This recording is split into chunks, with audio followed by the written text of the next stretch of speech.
자, 이제 우리가 5단원 동물과 에너지 단원에 들어왔습니다.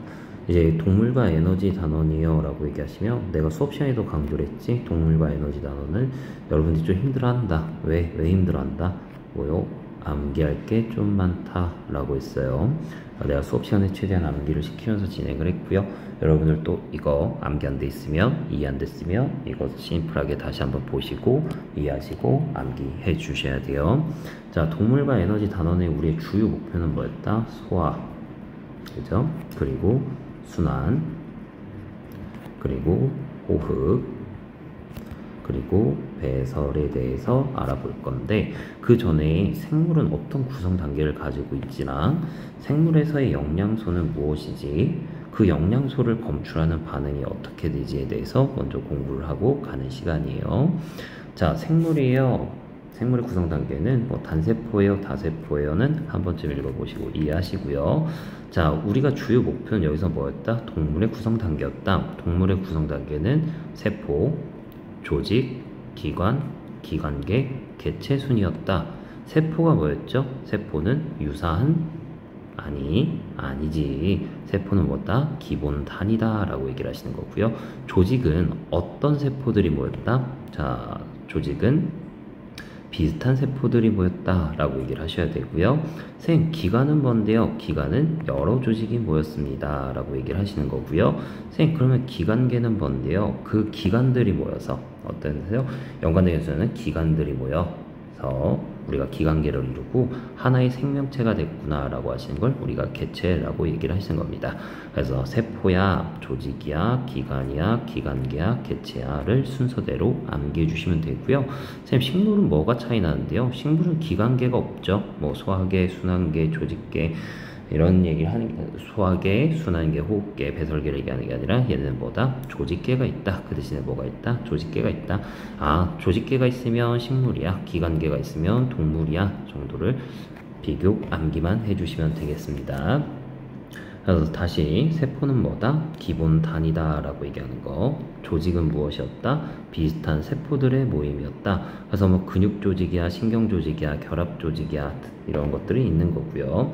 자, 기관은 뭐였어요? 라고 하시냐면 여러 조직이 모여서 뭐 동물한테 위, 폐, 심장, 소장, 콩팥, 간, 이자 이런 걸 기관이라고 얘기하시는 거예요. 자, 선생님, 기관계는 뭔데요? 기관계는 어떤 기능을 수행하기 위해서 기관들이 모인 거를 우리가 뭐라고 할게? 기관이라고 할게. 이 기관계가 뭐가 있다? 소화계, 순환계, 호흡계, 배설계가 있고요. 우리의 주 목표, 동물과 에너지의 주 목표는 얘네가 되시는 겁니다. 맞습니까? 그래서 하나의 이 기관들이 모여서 뭐가 될게? 하나의 개체, 우리가 될게 라고 얘기하시는 거예요. 뭐 고양이가 될 수도 있고요, 사람이 될 수도 있고요. 무슨 말인지 이해하셨습니까? 그래서 여러분들이 이 순서를 암기하실 거고요. 기본, 다시, 세포는 기본 단위야, 조직은 비슷한 세포가 모였어, 기관은 여러 조직이 모였어, 기관계는 여러 기관이 모였어. 그래서 우리는 소화계, 순환계, 호흡계, 배설계가 될 거고, 그것들이 모여서 우리 뭐가 될게? 하나의 개체가 될게. 됐습니까? 뭐 암기해야 되는지 아시겠죠? 자, 다음 넘어가겠습니다. 영양소입니다. 영양소는 뭔데? 생명활동에 필요한 물질을 우리 뭐라고 할게? 영양소라고 하시는 겁니다. 맞습니까? 자, 영양소가 여기는 지금 안 나눠졌지만 우리가 시험을 보기 위해서는 꼭 나누셔야 돼. 탄수화물, 단백질, 지방과 무기염류, 바이타민, 물을 나눠서, 선생님, 탄수화물, 단백질, 지방은 뭔데요? 우리가 이거를 3대 영양소라고 합니다. 얘를 뭐라고 할 거라고? 3대 영양소예요 라고 하실 거고, 이 3대 영양소의 역할이 뭔데요? 라고 하시면 얘를 에너지원으로 사용하는 놈들이에요 라고 얘기하시면 돼. 3대 영양소의 역할이 뭐라고? 에너지원으로 사용하겠습니다 라고 얘기하시면 되는 거야. 자, 그럼 나머지 무기음료, 바이타민, 물은 뭔데요? 이거를 이제 부영양소입니다 라고 얘기를 하시는 거고요. 이 세 부영양소가 뭐예요? 얘네는 에너지원으로 사용하지 않아. 에너지를 사용한다? 안 한다? 그냥 생명활동을 좀 조절하는 역할을 할 거야 라고 얘기를 하시면 돼. 쌤, 탄수화물이에요, 단백질이에요, 지방이에요 라고 하는데, 얘네를 구성하는 원소들이 있어. 탄수화물은 CHO, 단백질도 CHO, 지방도 CHO, 탄소, 수소, 산소가 들어가고요. 이건 약간 고등 과정을 좀 추가한 거야. 단백질은 추가적으로 여기에 질소가 들어갈 수 있습니다 라고 얘기하시면 돼.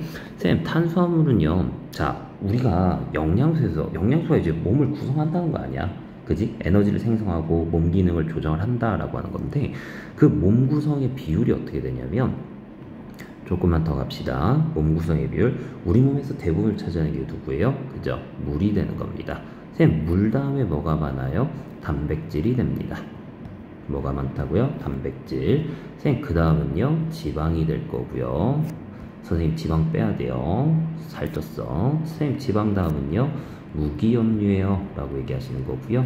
그 무기염류 다음에 뭐가 들어가냐면 탄수화물이 들어가. 우리 주식 뭐야? 밥이지. 그 밥 뭐로 이루어져 있어? 탄수화물로 이루어져 있어. 선생님, 근데 왜 탄수화물을 우리는 많이 섭취하는데 왜 이렇게 탄수화물 양이 적어요? 그죠? 탄수화물은 섭취량이 많아요. 탄수화물은 섭취량이 굉장히 많습니다. 근데 이 탄수화물이 뭐냐면 주 에너지원이야. 네가 뭐라고? 주 에너지원. 그래서 양이 적어. 자, 여기에 대부분 에너지원으로 사용됩니다. 그래서 우리의 몸에 적은 비율을 차지하고 있어요 라고 얘기를 하시는 거예요.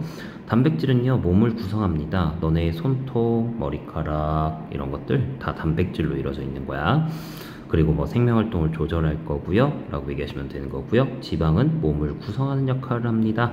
선생님, 무기염류에 뭐가 있어요? 뼈 2등을 구성한다 라고 얘기해서, 이 무기염류를 뭐라고 생각하면 되냐면 그냥 어떤 원소들이라고 생각하시면 돼. 뼈를 구성하는 거 뭐예요? 칼슘. 이를 구성하는 거 인, 이런 거 얘기하는 거예요. 그래서 우리의 생명활동을 조절할 수 있어요 라고 하시는 거고, 적은 양으로 생명활동을 조절하는 바이타민, 뭐 A, B, C, D 등 바이타민 등이 존재할 거고요. 물은요, 우리 몸에서 가장 많으면서 너네는 뭐 물질을 운반하는데, 이 물질에는 뭐 영양소도 들어가고요. 영양소, 노폐물 등을 물질을 운반할 거고요. 체온 조절에도 도움을 줄 겁니다 라고 얘기하시면 돼. 그러면 선생님, 이런 영양소를 어떻게 우리가 검출할 수 있어요? 이 영양소가 존재하는지 어떻게 알아요? 라고 하셔서 녹말의 반응이 있습니다. 녹말을요, 아이오디나 칼륨 용액에다가 반응을 하시면 우리는 청남색을 띱니다 라고 얘기하시면 돼. 그건 녹말, 아이오디나 칼륨 용액, 청남색이야 라는 거 암기해 주셔야 돼요. 그러면 이해하셨죠? 선생님, 뷰렛 반응이 뭔데요? 뷰렛 반응은 단백질을 검출하는 겁니다. 뭘 검출한다고요? 단백질 검출할 거예요. 단백질을 검출할 때 뷰렛 용액을 사용했어요 라고 하시냐면, 그럼 무슨 색이 나오는데? 보라색이 나올 거예요 라고 얘기하시면 돼. 자, 뷰렛 용액은 조금 더 가셔야 됩니다. 뷰렛 용액은 뭐로 이루어져 있냐면 수산화나트륨. 내가 너네들한테 다 화학식 쓰게 했으니까 내가 그냥 화학식으로 쓸게. 수산화나트륨 NaOH 5%와 이렇게 가르쳐주는 학교 많아요. 수산나트륨 5%와 그 다음에 황산구리 수용액, 이거 좀 어려우니까 한글로 쓸까? 황산구리 수용액 몇 프로? 1%로 이루어져 있는 걸 우리는 뷰렛 용액이라고 합니다. 단백질은 뷰렛 용액과 반응해서 보라색이에요 라고 얘기를 하시는 거야. 선생님, 수단3 반응은 뭐예요? 지방을 검출하는 반응입니다. 지방이 수단3 와 반응을 하게 되면 무슨 색? 선홍색을 띠게 됩니다 라고 얘기를 하는 거야. 자, 당분, 포도당, 대표적으로 이제 포도당, 엿당 뭐 이런 것들을 반응하는 거는 베네딕트 용액이 있어요. 이 베네딕트 용액을 황적색이 띱니다 라고 얘기하시고요. 유일하게 이 베네딕트 반응은요, 가열을 해줘야죠. 더 색깔 변화가 확실하고 뚜렷하고 더 잘 보인대요. 그래서 어디에 가열 들어간다? 베네딕트 용액에 가열 들어간다.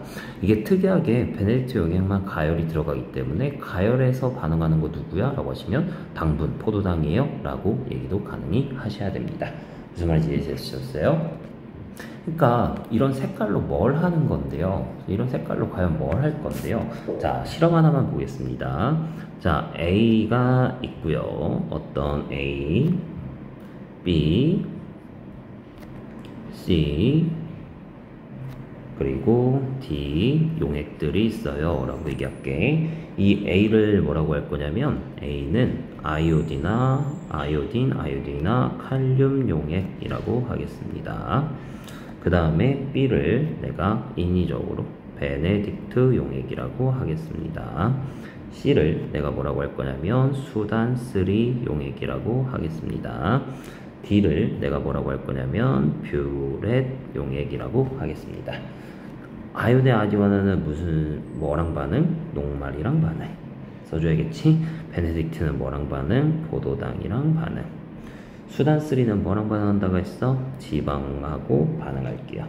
뷰렛은 뭐랑 반응할게요? 단백질하고 반응할게요 라고 얘기를 하시는 거야. 그랬더니 내가 그냥 임의적으로 어떤 음료수가 있었어. 쌀 음료수가 있었어. 뭐가 있었다?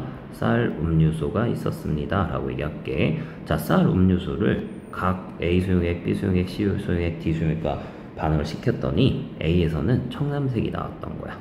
A에 무슨 색 나왔다? 청남색이 나왔다. 그래, 베네딕트도 나왔어. 포도당도 나왔어. 너가 황적색이 나왔어요 라고 얘기를 하시는 거야. 이렇게. 근데 수단3랑은 색깔 변화가 없었어. 뷰렛하고도 색깔 변화 없었어. 그럼 이 쌀 음료수에 뭐가 있었다는 거야? 첫 번째, 녹말이 있었다. 그리고 두 번째, 포도당이 있었구나 라고 얘기를 하시면 되는 거야. 무슨 말인지 이해했지? 이 실험 보고 네가 아이오딘, 칼륨하고 청남색이 나왔어? 그러면 이 쌀 음료에서는 녹말이 있었구나 라는 걸 판단하시면 돼. 너가 베네딕트 용액하고 황적색이 나왔어? 그럼 이 쌀 음료수에 포도당이 있었구나. 포도당을요, 학교에서 이렇게도 얘기를 합니다. 포도당 대신에 당분을 쓰기도 합니다. 내 말 무슨 말인지 이해하셨습니까? 자, 내가 만약에 식용유였어 라고 얘기를 하는 거야. 식용유랑 다 반응을 시켰더니 A에선 반응이 없었어. 포도당 B에서도 반응 없었고요. 수단 3가 색깔이 나왔어. 너가 무슨 색깔이 나왔냐면 선홍색이 나왔어요 라고 얘기를 하는 거야. 그리고 너도 색깔 없었어 라고 얘기하는 거야. 그러면 선홍색 수단 3랑 반응해서 선홍색. 그럼 뭐 있는 거야? 지방이 있는 거야. 식용유에 뭐 들어가 있구나? 지방이 있구나 라고 하고 판단하시면 되는 거예요. 그러니까 지금 인트로는 지금 암기가 기본적으로는 돼 있으셔야 되는 거예요. 내 말 이해하셨죠? 자, 다음 시간부터 우리가 뭐 할 거냐? 그 기관계에 소화계와 순환계, 호흡계, 배설계가 있을 거고, 그걸 구성하는 기관들에 대해서 암기하실 거고요. 그것들이 기능, 소화계의 기능이 뭐겠어? 소화계는 음식물의 소화, 흡수, 3대 영양소인 탄수화물, 단백질, 지방을 흡수하는 걸 보여줄 거야. 선생님, 순환계요 라고 하시면 산소, 영양소, 노폐물을 운반하는 역할. 호흡계요, 보여? 기체 교환하는 거 들었어? 자, 배설계요 라고 하시면 노폐물을 배설하겠습니다 라고 하는 거를 지금부터 하나하나 세부적으로 공부를 하시면 됩니다. 오늘 수업은 여기서 끝 하겠습니다. 고생하셨습니다.